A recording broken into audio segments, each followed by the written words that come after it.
자, 오늘은 평화가 있기를 빕니다 라는 제목을 가지고 함께 말씀을 듣도록 하겠습니다. 인생을 살다 보면 큰 두려움을 경험할 때가 있습니다. 하나님이 계시는가? 하나님이 계시는가? 라고 질문하게 되는 때가 있습니다. 하나님이 왜 내게 이런 일이 벌어지도록 내버려 두시는가? 도대체 하나님의 뜻이 무엇인가? 답답한 마음으로 탄식하게 되는 때가 있습니다. 앞서 말씀드렸지만 9년 전 오늘 세월호가 진도 부근에서 침몰해서 304명의 승객이 사망을 했습니다. 이 참사의 유가족들 중에도 그리스도인들이 있었습니다. 아마 그들도 이런 질문을 했을 겁니다. 하나님이 계시다면 도대체 왜 믿는 나에게, 하나님의 자녀라고 하는 나에게 이런 일이 벌어지는가? 하나님은 도대체 어디 계시는가? 여러분의 인생 속에서 이런 질문을 해보신 적이 있으십니까? 여러분의 인생 속에서도 하나님이 함께 하시지 않는 것 같은 두려움과 고통의 시간이 있었습니까? 왜 내게 그런 환경을 주셨는지, 왜 내게 그런 삶을 주셨는지, 왜 내게 그런 경험을 주셨는지 아직도 이해하지 못하는 그런 고통의 경험들이 있으십니까? 오늘 성경 주님이 부활하신 날 저녁이었습니다. 예수가 부활하셨음에도 불구하고 제자들은 두려움에 떨며 문을 닫아 걸어 잠그고 모여 있었습니다. 이미 아침에 베드로와 요한이 무덤이 비었고 시체가 사라졌다라는 것을 보고 와서 소식을 전했을 겁니다. 그러나 제자들은 무슨 일이 일어났는지 도대체 이해할 수가 없었습니다. 또 막달라 마리아가 부활하신 예수를 보았다, 부활하신 예수님을 보았다라고 말하면서 예수님이 자기에게 하신 말씀을 전했을 겁니다. 예수님이 찾아오실 거다라고 제자들에게 전했을 겁니다. 그러나 그것도 믿을 수 없었습니다. 제자들은 그들의 인생을 걸고 따르던 예수의 죽음 앞에 두려웠습니다. 이제 더 이상 권위 있고 능력 있던 그들의 지도자는 없었습니다. 그들의 미래도 사라져버렸습니다. 얼마 전까지만 해도 예수님께서 왕자를 차지하실 때 그들이 얻을 권력, 그들이 얻을 권좌 이런 것들을 상상하면서 달콤한 미래를 꿈꾸었지만 이제 모든 것이 다 사라져버렸습니다. 그뿐만 아닙니다. 그들의 지도자 예수가 반역죄로 십자가에 처형을 당했기 때문에 그들도 언제 처벌을 받을지 모르는 상황이었습니다. 자기들도 곧 반역죄로 처벌을 받을지 모를 상황이었습니다. 또 예수를 못 박은 군중들이 몰려와서 자신들에게도 폭력을 가할지 몰랐습니다. 그렇게 된다면 목숨을 잃거나 노예가 되거나 멀리 추방될지 모를 상황이었습니다. 그들에게 더 이상 꿈꾸던 그 화려한 미래는 하나도 없었고 또 의지하던 예수도 없었고 이젠 두려움만 가득했습니다. 우리의 삶 속에서도 하나님이 나와 함께 하시지 않음을 느끼며 두려움에 떠는 일들이 벌어질 수 있습니다. 이미 경험하신 분들이 있을지도 모르겠습니다. 그리고 나이가 들어가면 들어갈수록 삶의 경험이 더해지면 더해질수록 그런 두려움은 더해지는 것 같습니다. 오래된 집에 이제 살게 되면 여러 가지로 계속해서 고칠 것들이 늘어납니다. 고쳐도 새 것처럼 완전해지지 않습니다. 또 고쳐놓으면 어디 다른데 또 터지고 그래요. 차도 마찬가지예요. 시간이 흐르면 흐를수록 닳고 고장이 납니다. 고쳐도 계속 그렇게 돼요. 집과 차만 그렇겠습니까? 우리 몸도 마찬가지입니다. 나이가 들면 늙을수록 우리의 몸이 쇠약해집니다. 없던 질병도 생기고 없던 알러지도 생기고 점점 아픈 곳은 늘어나고 고장이 납니다. 이제 막 닳아버려서 회복하지 못하는 부분들도 늘어납니다. 운전을 하다가 이 차가 계속 그렇네 이런 마음을 하다가 생각이 이제 몸에까지 이제 연결이 되는 거예요. 그래서 몸을 생각하고 있다 보면 덜컥 미래가 두렵습니다. 이제 나이가 들면 들수록 내 몸은 더 쇠약해질 건데 또 뭐 지금 현실을 바라보니까 갖춰놓은 것도 없고 준비한 것도 없고 그렇게 노년의 가난과 질병, 또 고독 이런 것들을 생각해 보면 그것이 내 미래일 것 같고 그런 미래를 생각하면 두렵습니다. 또 인생을 자꾸 살아가다 보면 사랑하는 사람을 갑자기 잃는 경험들도 하게 됩니다. 저희 어머니가 이제 50 즈음에 돌아가셨는데요. 저희 어머니가 돌아가시고 몇 년 후에 이제 그 외갓집에 갔는데 이제 딸을 생각하면서 울먹거리는 외할머니와 대화를 하다가 이제 뭐 위로를 전했어요. 이제 이렇게 울먹거리고 계시니까 위로해야 되잖아요. 그래서 하나님이 함께 하실 것이니까, 하나님과 함께 계실 것이니까 너무 슬퍼하지 마세요 라고 이제 얘기를 했습니다. 그러자 외할머니가 이렇게 대답을 하세요. 자녀를 먼저 보낸 슬픔은 넌 절대 모른다. 죽은 자녀는 땅이 아니라 가슴에 묻는 것이다. 세월호 참사로 인해 가족과 자녀를 잃은 사람들도, 또 이태원 참사로 자녀와 가족을 잃은 사람들도, 또 대구 지하철 참사로 가족을 잃은 사람들도, 그 외 여러 가지 사건 사고로 가족을 잃은 사람들도 절대 그렇게 가족을 잃을 것이라고 생각하지 못했을 겁니다. 준비하지도 예상하지도 못했을 겁니다. 그런데 그런 일들이 우리 인생에 벌어집니다. 내가 사랑하는 이들의 죽음 앞에 우리는 두려움에 빠지기도 합니다. 이렇게 미래에 대한 막연한 두려움이 우리를 괴롭힙니다. 또 실제로 우리의 삶에 일어나는 여러 가지 질병, 사고, 가난, 실패, 이별의 사건들을 통해서 우리는 두려움에 빠집니다. 그럴 때 여러분 어떻게 하십니까? 그럴 때 여러분은 어떻게 하시겠습니까? 그 슬픔과 두려움에서 벗어나기 위해서 우리가 무엇을 할 수 있겠습니까? 오늘 성경 속의 도마는 예수님이 부활하셨다라는 소식을 들었지만 믿지 못합니다. 이건 도마만의 문제가 아니었어요. 우리가 이 본문을 도마의 의심, 의심하는 도마 이렇게 읽지만 도마의 문제만이 아니었습니다. 우리 앞서 살펴봤지만 부활하신 예수를 만나기 전 제자들도 마찬가지였습니다. 그들은 부활하신 주님을 보았고 주님이 곧 제자들을 보러 오실 것이다 라는 마리아의 이야기를 들었지만 믿지 못했었습니다. 예수의 죽음으로 인해 두려움에 떨던 제자들에게 평화를 줄 수 있는 부활의 사건은 이미 일어났지만 믿지 못했고 도마도 마찬가지였던 거예요. 그래서 도마는 이렇게 얘기합니다. 나는 내 눈으로 그의 손에 있는 못자국을 보고 또 내 손가락으로 그 못자국에 넣어보고 또 내 손을 그의 옆구리에 넣어보지 않고서는 믿지 못하겠소. 내 눈을, 내 손을, 내 손가락을. 여러분 이 문장에서 나, 내, 이 나가 얼마나 자주 반복되는지 보십시오. 도마의 나의 반복은 예수의 부활이 절대 믿을 수 없는 사건이다 라는 것을 반증하기도 하지만 또 한편으로는 슬픔과 두려움을 이겨낼 방법을 나에게서 찾으려고 하는, 내가 찾으려고 하는 그런 도마의 욕망을 보여주는 것 같기도 합니다. 부활하신 예수님은 제자들에게 오셔서 평화를 전하셨습니다. 평화가 너에게 있기를. 이 평화의 인사는 사실 유대인들의 샬롬이라는 인사이기도 해요.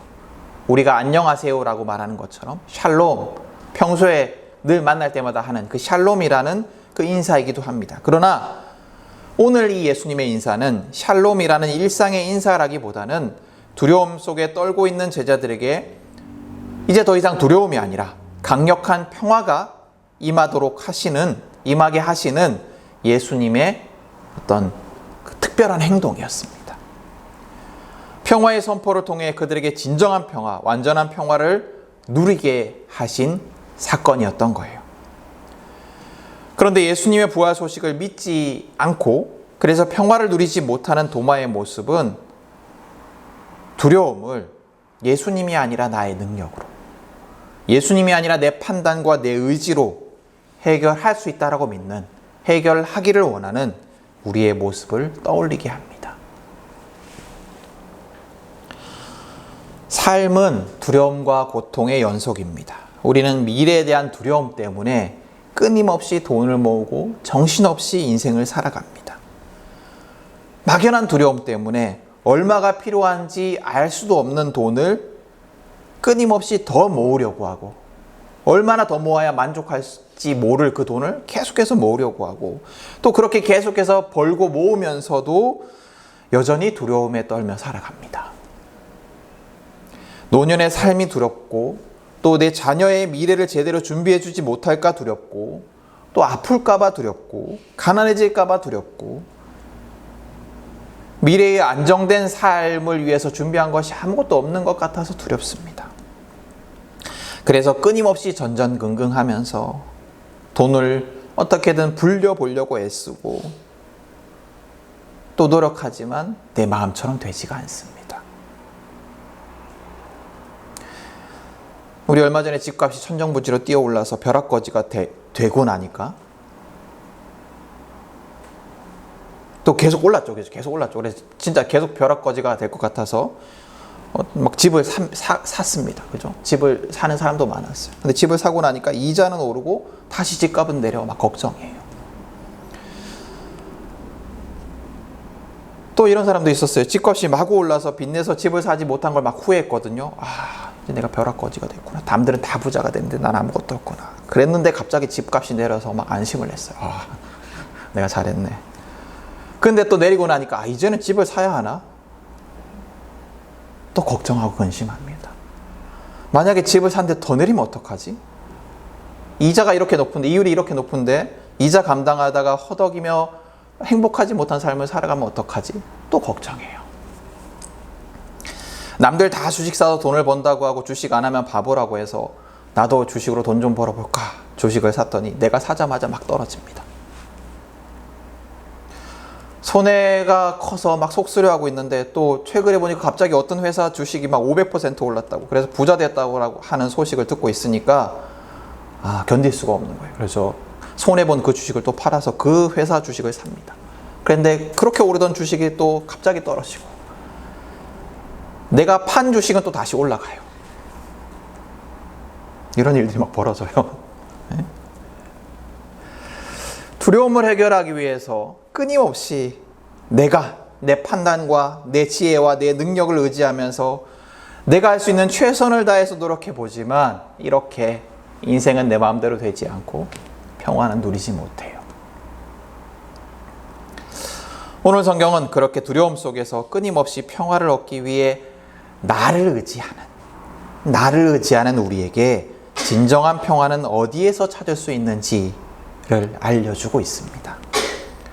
오늘 성경은 진정한 평화, 완전한 평화는 내 안에 있는 것이 아니라, 내게 있는 것이 아니라, 내 능력으로 얻을 수 있는 것이 아니라 예수 안에 있다라고 말씀하십니다. 여러분, 예수님이 두려움 속에 있던 제자들에게 어떻게 평화를 주시는지 보십시오. 부활하신 예수님은 제자들의 두려움을 잘 알고 계셨을 겁니다. 그래서 부활하신 그날 제자들을 찾아오셨을 겁니다. 그들의 두려움 속에 평화를 주시기 위해서, 그들의 두려움 속에 평화를 주시기 위해서 말입니다. 예수님은 제자들의 두려움 한복판으로 들어가십니다. 제자들은 두려움 속에서 문을 걸어 잠그고 아무도 들여보내려 하지 않았지만, 예수님은 그 잠겨진 문을 넘어서 그들의 한복판으로 들어가십니다. 두려움이 가득한 두려움 속에 있는 제자들의 한복판으로 들어가십니다. 그리고 그 두려움을 해결하시는 평화의 인사를 하십니다. 너희에게 평화가 있기를. 너희에게 평화가 있기를. 그리고 여전히 믿지 못하는, 여전히 두려움 속에 있는 제자들에게 친절하게 자신의 못 박힌 두 손과 창에 찔린 옆구리를 보여주십니다. 세심하고 친절하게. 내가 예수다, 믿어라, 그냥 믿어라 하신 것이 아니고 두 손과 옆구리를 보여주십니다. 제자들이 평화를 받아들일 수 있도록 자신의 참혹한 상처를 드러내 보이십니다. 또 그때 없었던 도마, 그래서 평화를 누리지 못하고 여전히 두려움 속에 있는 도마를 만나시기 위해서 그 한 사람에게 평화를 주시기 위해서 여드레 후에 다시 예수님은 찾아오십니다. 그리고 도마에게도 평화를 주십니다. 예수님은 그분의 제자들이 평화를 누리기를, 두려움에 떨고 있지 않고 평화를 누리기를 간절히 바라셨던 것 같아요. 그래서 친절하고 세심하게 제자들을 찾아오시고 그 방문을 통해 그들이 평화를 누릴 수 있을 때까지 방문을 반복하십니다. 여러분, 두 번째 방문은 도마를 위한 방문이기도 했지만 여전히 두려움에서 완전히 벗어나지 못하고 있던 다른 제자들을 위한 방문이기도 했어요. 제자들은 이미 부활하신 예수를 만났지만, 그래서 예수 안에서 평화를 얻었지만 그럼에도 불구하고 그 평화가 완전하지 못했습니다. 아직 두려워하고 있었습니다. 그 제자들의 두려움은 어디서 발견할 수 있냐면, 부활하신 예수를 만났음에도 불구하고 여전히 잠겨있던, 두 번째 방문 때에도 여전히 잠겨있던 그 문에서 발견할 수가 있습니다. 26절을 보시면, 두 번째 방문하는 예수님, 26절을 보시면 다시 찾아오신 예수님은 여전히 잠겨있는 그 문을 통과하셔서 제자들에게 다가가십니다. 예수님은 제자들이 평화를 누릴 때까지, 그들이 두려움에서 벗어날 때까지 반복적으로 찾아오셔서 평화를 빌어주신 거예요. 그럼 이후에도 예수님이 다시 찾아오셨을까요? 두 번의 방문 이후에도 예수님이 다시 찾아오셨을까요? 두 번의 방문으로 제자들이 완전한 평화를 누렸을까요? 저는 예수님이 그 이후에도 계속해서 반복해서 찾아오셨을 것 같아요. 육체로 찾아오지 않으셨더라도 성령 하나님 안에서 계속해서 제자들과 함께 하시며 그들의 삶에 평화를 주셨을 겁니다. 그들의 두려움이 사라질 때까지 계속해서. 그들이 두려움 속에 떨고 있지 않도록 그들의 삶에 평화와 확신을 주시고 그들의 삶을 계속해서 빚어 가셨을 것입니다. 오늘 이 성경의 이 장면을 상상해 보십시오. 저녁이었어요. 저녁. 그 저녁의 어둠 속에서 제자들의 두려움 한복판으로 들어가셔서 평화의 빛을 밝히신 예수님이 그 어두운 방 안에 들어가셔서, 두려움의 어두운 방 안에 들어가셔서 평화의 빛을 밝히신 예수님이 바로 우리 예수님이십니다. 예수님은 우리의 두려움 속에도 들어오셔서 평화의 빛을 밝혀주십니다.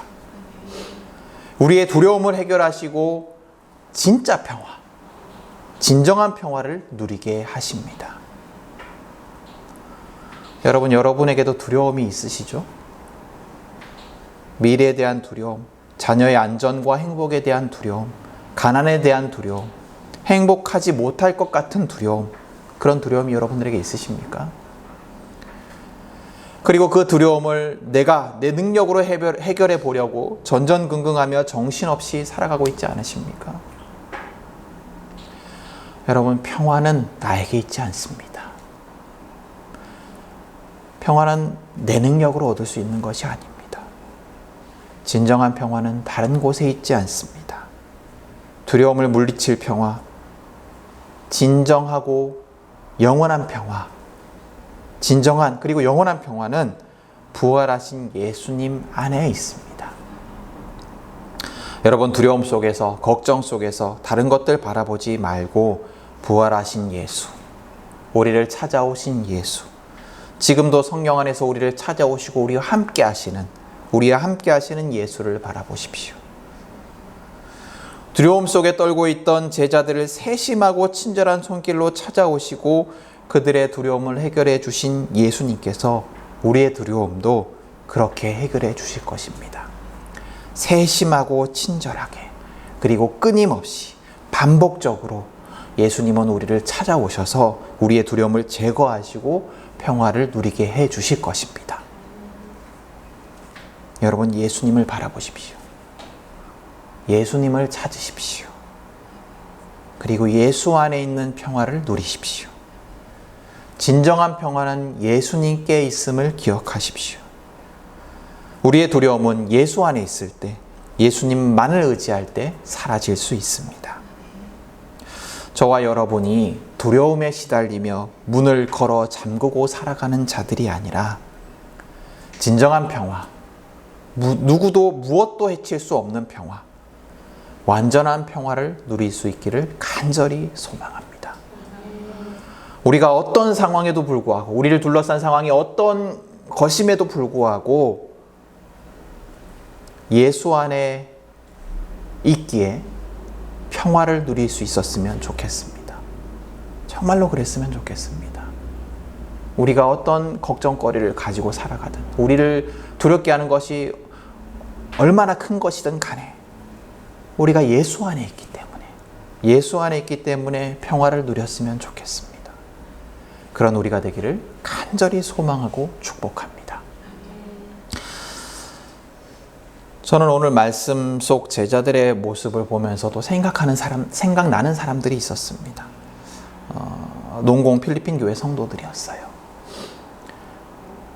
필리핀 교회 교인들, 전에 한번 말씀드린 적이 있는지 모르겠는데, 경찰이 이제 예배 시간에 미등록 이주민들을 연행해 가고 난 이후에 그곳에서 예배를 드리고 있지 못하다고 했었어요.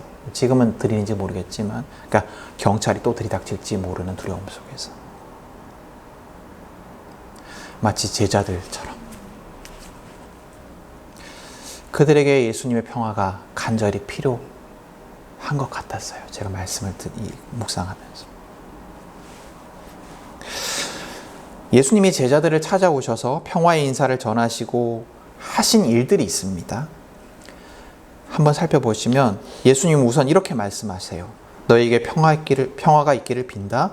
아버지께서 나를 보내신 것 같이 나도 너희를 보낸다. 아버지께서 나를 보내신 것 같이 나도 너희를 보낸다. 하나님이 예수님을 보내신 것 같이 예수님이 평화를 주시고 난 이후에, 평화를 비시고 난 이후에 예수님께서 제자들을 평화의 사도로 보내신다라는 말씀이에요. 그리고 또 무슨 일을 하시냐면 제자들에게 숨을 불어넣으십니다. 이 숨을 불어넣는 장면은 창세기에서 하나님이 아담을 창조하실 때의 모습을 떠올리게 합니다. 마치 그런 것처럼 부활하신 예수를 만난 제자들은 아담이 창조된 것처럼 예수님 안에서 다시 창조됩니다. 이어서 예수님은 성령을 받으라 라고 말씀하시면서 죄 용서의 권한을 주십니다. 죄 용서의 권한. 너희가 용서하면 용서할 것이다. 근데 죄 용서의 권한은 성경에 보면 하나님의 권한이었어요. 그래서 마가복음 2장 7절을 보면, 마가복음 2장에 보면 이제 중풍병자를 고치시는 예수님 모습이 나오거든요. 그 중풍병자에게 예수님께서 죄 용서를 선포하십니다. 근데 그것을 보고 율법학자들이 이렇게 얘기를 합니다. 마가복음 2장 7절이에요. 이 사람이 어찌하여 이런 말을 한단 말이냐. 하나님을 모독하는구나. 하나님 한 분밖에 누가 죄를 용서할 수 있는가.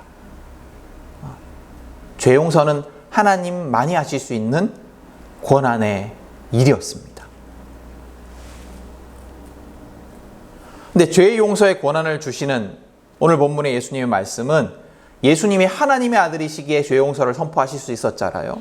그런 것처럼 우리에게도 하나님의 자녀의 권세를 주신다라는 의미인 것 같아요. 그래서 이 모든 예수님의 행동과 말씀의 의미는 뭐냐면 파송이에요. 파송. 하나님이 예수님을 보내신 것처럼 우리도 보내시는 겁니다. 우리에게도 권세를 주셔서, 우리에게도 능력을 주셔서, 권한을 주셔서 평화를 전하는 자로, 평화를 선포하는 자로 보내시는 거예요. 여러분, 우리의 이웃들을 돌아보십시오. 평화를 누리지 못하고 두려움에 떨며 살아가는 이웃들이 많이 있습니다. 예수를 믿음에도 불구하고 인생의 불안 속에 떨며 살아가는 가족과 이웃들이 있어요.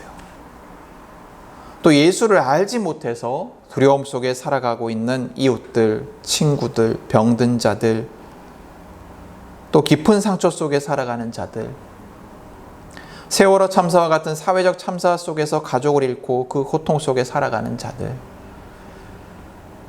또 앞서 말씀드린 미등록 이주민들, 여러 가지 이유로 차별받는 자들, 가난한 이웃들, 또 독재자의 통치 속에 자유를 누리지 못하고 있는 북한, 미얀마 등등의 나라에 살고 있는 이웃들. 이렇게 말로 열거하지 못하지만, 다 열거하지 못하지만 두려움 속에서 평화를 누리지 못하고 살아가고 있는 무수히 많은 이웃들이 있습니다. 그들에게 예수님의 평화가 필요합니다. 그들에게 부활하신 예수님의 평화가 필요합니다. 그들에게 예수님의 평화가 전해져야 합니다. 그들을 두려움 속에서 건져낼 수 있는 것은 예수님의 평화입니다. 우리는 이 평화를 위해서 보내진 자들입니다. 예수님은 우리를 평화의 사도로 보내십니다. 여러분, 가까운 우리의 가족, 이웃부터 돌아보십시오. 그들의 필요에 민감하게 귀를 기울이십시오. 그리고 평화를 전하십시오. 그들의 두려움에 민감하게 귀를 기울이시고 그들에게 평화를 전하십시오. 예수님이 그들의 두려움을 없애시고 평화를 주실 것입니다. 우리가 그들에게 평화를 전할 때, 우리가 그들에게 평화를 선포할 때 예수님이 일하실 것입니다. 이 예수님의 일에 동참하여 사용되는 우리 모두가 될 수 있기를 소망합니다. 여러분에게 예수님이 주시는 완전한 평화가 있기를 간절히 축복합니다. 여러분의 두려움이 예수 안에 사라지고 완전한 평화를 누릴 수 있기를 간절히 소망합니다.